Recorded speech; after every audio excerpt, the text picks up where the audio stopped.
Comme le veut la tradition à son arrivée, la première dame de Côte d'Ivoire, Dominique Ouattara, est venue hisser le drapeau ivoirien de l'hôtel de ville aux côtés de celui de la France et de l'Europe, au son des tambourineurs venus d'Abidjan.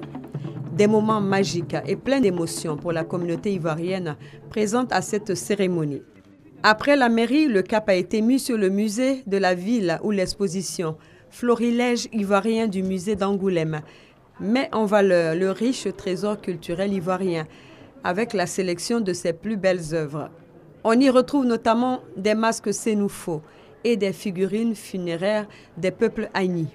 Pendant le temps de ce festival, l'exposition Florilège ivoirien va dialoguer avec d'autres collections d'art d'Afrique et d'Océanie, aux côtés de la collection archéologique qui évoque l'histoire charentaise, du temps des dinosaures jusqu'à l'époque médiévale.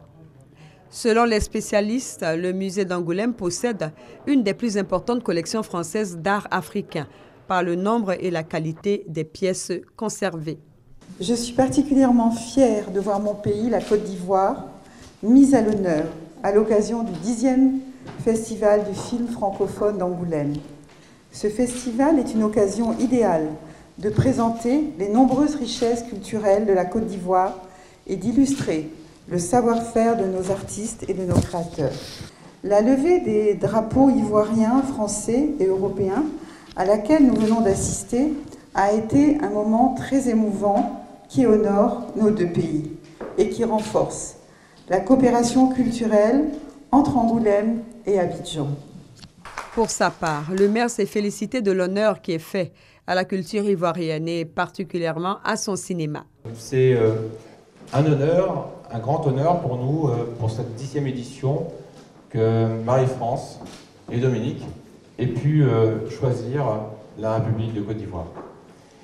Les festivaliers qui vont se succéder, et ils sont nombreux, vont pouvoir découvrir à travers cette mise à l'honneur le cinéma ivoirien. Il n'y a pas de mots plus importants pour qualifier ce cinéma qui est en plein développement et qui mérite bien évidemment toute notre attention.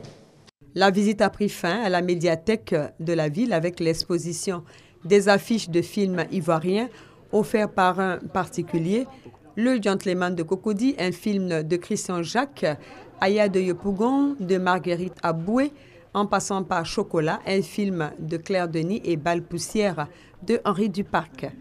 Un bel hommage au 7e art ivoirien qui rappelle quelques grandes dates et des acteurs et artisans de son envol. Dans la soirée, un dîner en l'honneur de la première dame de Côte d'Ivoire a été offert par le Festival d'Angoulême, auquel ont participé les autorités administratives et politiques et les officiels de la délégation ivoirienne.